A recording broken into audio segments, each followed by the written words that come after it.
One thing that you don't know about me is that I know Martin. We are friends and we both live in Thailand, although we live quite far from each other, yes. And he's done really well on his Polish channel, so good on him.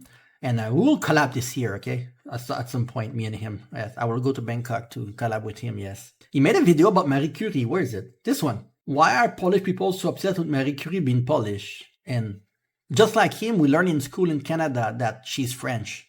Because I think she's part French. And Curie, the name Curie, is a French last name.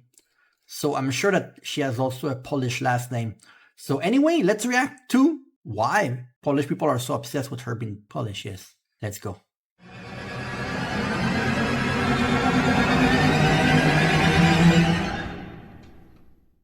Marie Curie, two-time Nobel Prize-winning French physicist and feminist icon.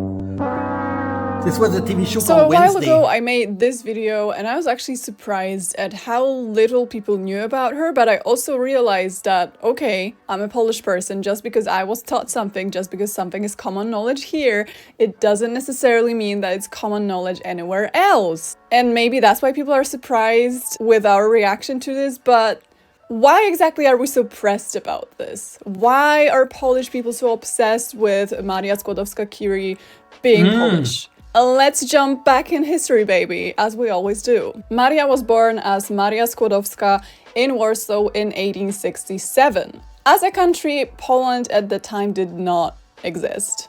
RIP.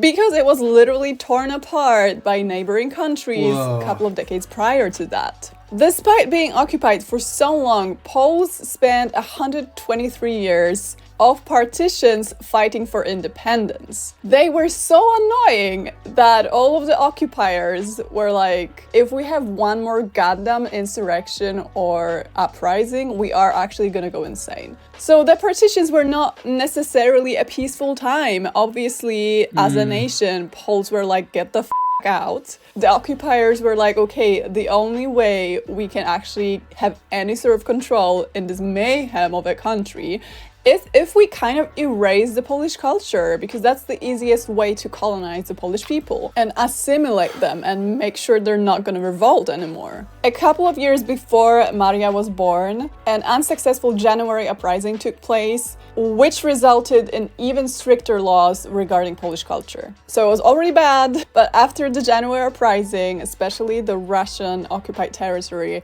was so the year Maria was born, the so-called Congress Poland, so basically the part of the former Polish territory that was occupied by the Russian Empire, outlawed using Polish language in schools and administrations. So basically, as an official language, it was dead. By the way, what she's explaining is the definition of a genocide.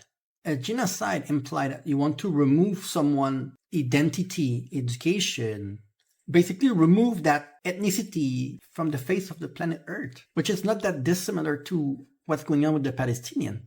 That's the primary goal, right? And it will not always be shown by like bombing something. Sometimes it's really subtle where you don't give access to education, you don't give access to a lot of things, so the population decline. And that's the goal, it's the eradication of a certain group. It's what a genocide is, the definition.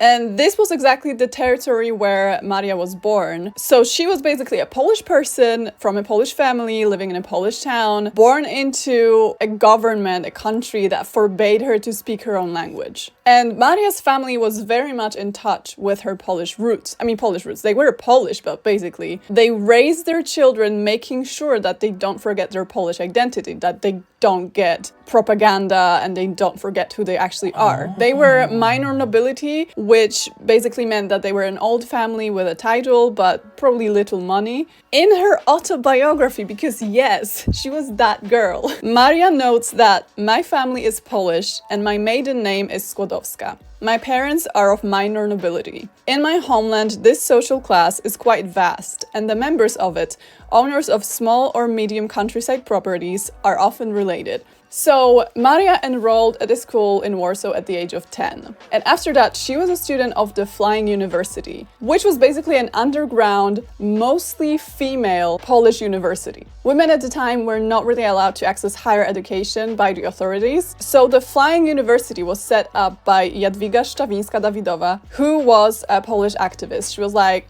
yeah, but what if I do want to study though? Like, what are you gonna do? So Jadwiga Szczawińska-Dawidowa attended secret classes on topics forbidden by the government, such as Polish history, Polish language. And inspired by this, she decided to set up a secret university, one that would allow women to get educated, basically. And the professors at the university were mostly Poles that were unable to work at the Russian-owned University of Warsaw, either because of their political affiliations or just because they were Polish or they had beef with the government, so they taught at the Flying University instead. Here is what Maria herself said about this period. Warsaw at the time was under Russian rule, which dangerously oppressed the education system and the children. Private schools hosted by the Poles were carefully infiltrated by the police. Government schools were completely Russificated. All subjects were taught in Russian, by Russians that were hostile towards Poles and treating their students the same way. Children were constantly suspected of spying, and a single conversation in Polish or saying the wrong thing could result in harm not only to themselves, but their families. In the hostile... I wish she was using the word genocide, because a cultural genocide is the definition of a genocide. It will not always show with blood or anything like this. Sometimes it's just going to be very subtle, and because you try to get sympathy from other country. No, we're not doing anything bad. We're just like integrating them. But that's not the word that we should use. We should not be afraid of using words that are strong, but when the meaning fit, we should use those words. Environment, they lost all joy and became distrustful. Despite that, I treasure a lot of happy memories from early youth, even though it was clouded by grief and oppression. Our father was very interested in literature and was well versed in poetry, both Polish and foreign. On Saturday nights, he would recite or read to us the masterpieces of Polish poetry and prose. Those nights were a delight and a fuel to our patriotic feelings. Since childhood, I enjoyed poetry and memorized works of great Polish poets. My favorites were Mickiewicz, Krasiński, and Słowacki. So she did all that, and then she was like, okay, I kind of want more. And everyone is always like, okay, but she studied in France, she got educated in France, like Poland didn't let her study because she was a woman. And okay, true. First of all, where did France get so much money to be able to educate those people? I wonder. Second of all, she was first educated by Polish lecturers, by Polish teachers, by her Polish family, attended a Polish school, a Polish university, and this is what inspired her to continue her education. And before she went on further with her education, Józef Boguski and Napoleon Milicer taught her the basics of analytical chemistry, which would later enable her to discover 2 new chemical elements. And it wasn't Polish authorities forbidding her to study, it was the Russian authorities forbidding her to study. And also, France at the time wasn't some enlightened paradise for female scientists. And it wasn't great for foreigners either. So despite Maria winning a Nobel Prize and many more accolades, she was still denied a place in the French Academy of Sciences in 1911. So like well into her career. She wasn't a beginner at that time.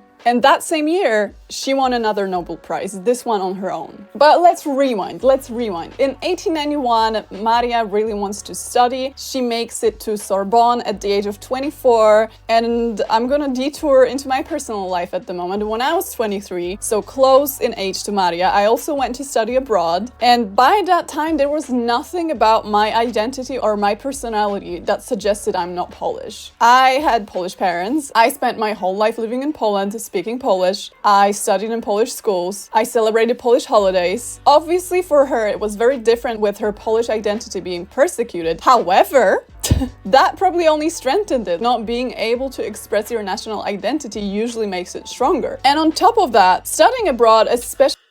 This video is, I don't speak a lot, but this video is amazing. She explained extremely well. She basically already answered the question why they are obsessed with her being Polish. It's because they tried to destroy Polish people's identity for so long that if you just accept what the world thinks in 2026 or the people ignorance, you kind of spit on the people that fought for Marie Curie and other people to be remembered as Polish. You literally spit on their grave in a way. So you need to be respectful of your ancestor in a way. That's how I see it, right?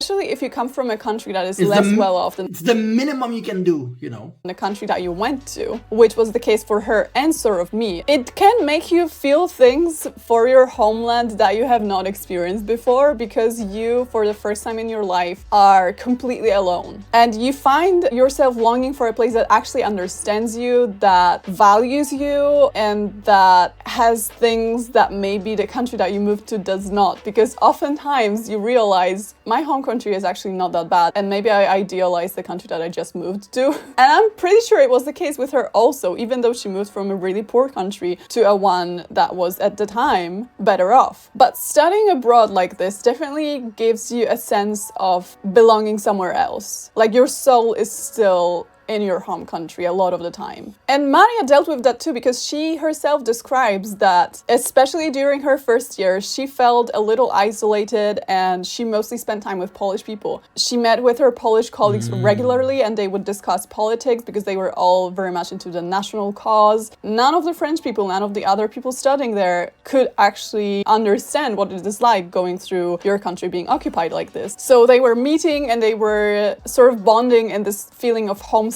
that they had, that they were all going through. And I only spent a year in Edinburgh, but if I stayed there after I finished my studies, and let's say I married a Scotsman, I lived a successful academic career there, I can't imagine being called a Scottish scientist. Like, that would just sound off to me. There are people that will appreciate that. There are people that will actually consider that to be appropriate to who they are, and that would consider their new country their homeland. But for someone that genuinely identifies with their culture and nation, for someone really patriotic and raised like this, it would be very strange, I think. And Maria only gained French citizenship through marriage. Like, she married a French guy and that's how she became French. It wasn't some like honorary citizenship because she was a good scientist. And I don't think that's why her name is Curie. And at the beginning I said, well, Curie sounds French, right?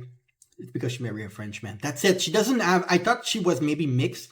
It's obvious now. She doesn't have a single blood of French in her. I think she considered it some kind of a big achievement. It's probably a little different if someone immigrates somewhere as a child, but if you've been in your home country long enough for it to shape you, for it to teach you everything you know, it definitely leaves a mark. I don't think you can just shake it off, become someone else, especially if you actually love your home country. And it did leave a mark, and we have receipts, because after studying at Sorbonne, Maria actually full-on planned to move back to Poland. Like, that was the original plan. And that was a plan that originally made her not accept a marriage offer from Pierre Curie, because she was like, actually, I'm moving back to Poland, so that's not gonna happen. And even Pierre was like, I can move back with you, I can be a teacher, I don't care. But that plan didn't work out anyway, because Maria, being a woman, she was denied a place at the Krakow University, so they ended up staying in France. But still, originally, she wanted to go back after studies, even though she knew she probably had much better career prospects in France. Now, this is probably the most known fact from her like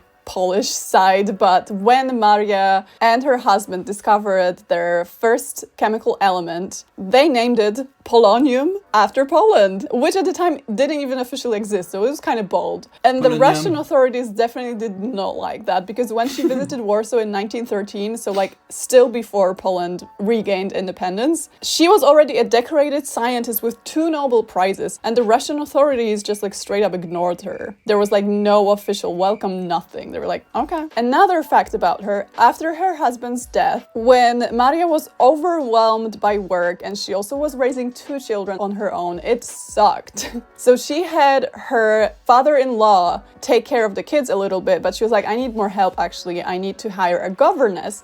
And when she was looking for a governess, she was like, she needs to be Polish. She actually needs to be Polish because I need my children to know Polish, I need my children to learn Polish, I need my children to be Polish in a way. So 2 of her governesses that she hired were Polish, one after one. She also took her 2 daughters, Irene and Eve, which in Polish is Irena and Eva. She took them to Poland on regular trips just so they could like connect to their Polish ancestry. It kind of worked because Eve even made a documentary about Poland called The Land of My Mother. Maria was sort of traumatized by volunteering volunteering at the First World War, but still she said that there was one good outcome of that war, and that was Poland regaining independence after over 100 years. She said that the one good outcome was the well-earned rebirth of the Polish nation, which never forgot its past, despite the long, hopeless oppression. A dream that felt so impossible, but so precious at the same time, became reality during the storm that came over Europe. In changed circumstances, I went to Warsaw to see my family after a long separation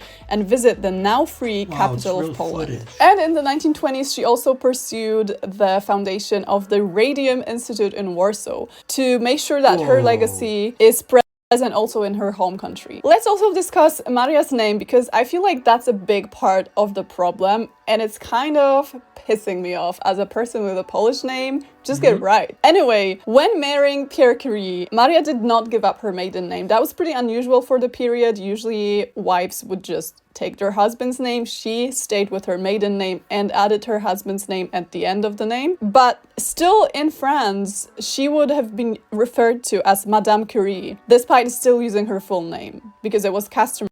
Actually, it's not that rare in France and in Canada too. In the French part of Canada to keep both names. It's not that rare actually.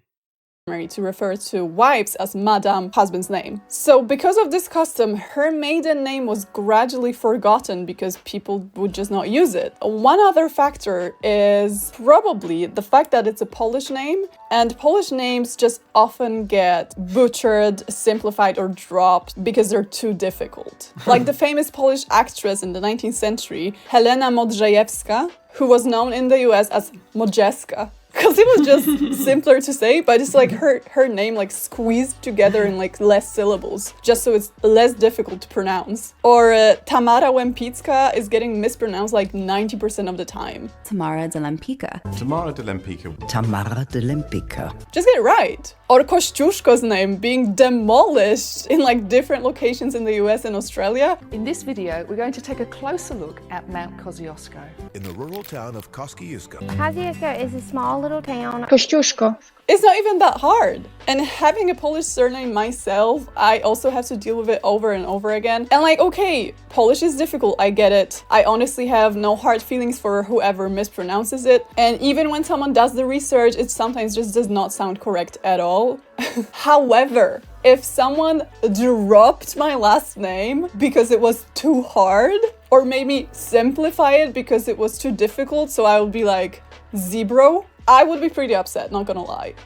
Like, there's a lot of talk about actually learning difficult names, Nigerian surnames, or pronouncing Asian names correctly. Keep that same energy for her. Keep her name in. It's not that hard. It doesn't even have any of the weird consonants that we use all the time. And I personally think this is the main reason. I can tell you that in school, we learned that her name was Marie Curie. We didn't learn the Wadaska, I cannot pronounce it. Even in Canada, the education system did not properly do justice to her history. She's doing a very good job, this YouTuber. Why Polish people are so pressed about Maria's Polish surname being omitted, because not only does it erase her Polish background, something that we're already fighting for people to remember and something that she herself cared about, but also because we already deal with this stuff on a daily basis. When we're interacting with foreigners, it's always like, oh, did I get the, oh, that's so difficult, that's so weird. What if I call you this? Like, why does not even the official Nobel Prize page refer to her in her actual name? What is that? Wow, now, additionally, Poland's really? page. Even the Nobel Prize page said only Madame Curie gave her the prize. So how do you give someone a prize and you don't recognize her as her full name? This means that they respect her work, but not enough to like be respectful of her name. That's weird. Refer to her in her actual name. What is that? Now, additionally, Poland's history is fucked. We went through a lot of hardship, to put it mildly. We got obliterated several times. 90% of our national artifacts were like stolen. Okay, maybe not 90%, but a great amount. Architecture wrecked. Government sucked. Most of the time. We were poor. And we were treated by other countries as less than all the time. Our culture was persecuted, our language was persecuted. That is why when someone Polish has actually made it despite all that, when someone has become internationally recognized, when someone has become successful, someone has made an impact, someone is a person that people are like, oh yeah, they're Polish. We are very protective over their legacy simply because it just does not happen often, to be honest. And it's sad, but it's the truth. We were dealing with so much that we did not have the time and resources to actually put our foot in academia, in sciences, in inventions, and all that stuff. We just could not afford it, mentally and financially. Like, imagine how many Polish people were on a path to a discovery similar to Maria's, a massive scientific breakthrough, but they lacked the resources, they were denied a place at their university because they were Polish, they were persecuted, they were killed, they had been imprisoned for their whole lives. It just hurts to even think about it. It's like thinking about what your cities might have looked like if they haven't been bombed exceedingly. Maria's story is obviously very inspiring, so no wonder she was the base of many TV shows, many movies. Now guess how many of those cast Polish actresses? One from 2016. All of this combined is why we feel rage when we hear about simple things like the Beetlejuice scandal, because just get it right. Just get it right. It's not that hard. In light of all that, can we truly say that Maria Skłodowska-Curie was a French scientist if she herself didn't identify that way? If she did so much to make sure that people remember her Polish roots? Just think of the representation of Polish people in the media. What sort of representation do we get in movies, in TV series? Like, what do we get? Think of the way Polish people are mentioned or described. Yeah. Zwariowałeś, gówniarzu? May I ask who's calling? You need a tissue or something? Rat pellet in our pastry, but I say no. Is big chocolate sprinkle. In many cases, Maria Skłodowska-Curie is the only positive Polish representation in the media. So no wonder we want people to get it right. So say it with me, Maria Skłodowska-Curie. Maria Skłodowska-Curie. Maria Skłodowska. Maria Skłodowska-Curie. Skłodowska. So you get it right the next time. Did I get it right? Simple as that. It's not that deep, Skłodowska. but it also kind of is for us. Thank you. What's shocking to me, it's not that. I thought that she was half, or that she had some French DNA. So I was like, oh, maybe they only care about her French DNA. But it's not only that. It's worse than that, because she's fully Polish. That's why this story is crazy. She's not French. She just married a French. This is the part that is the most crazy to me, is that when I started this video, I thought, oh, probably her grandfather is French or something. You know, she has some French there. But it's worse. There's nobody French except her husband, which is not her DNA. So it's really shocking that it's Marie Curie everywhere. It's really confusing to me. So anyway, amazing video. Please suggest me more, yes.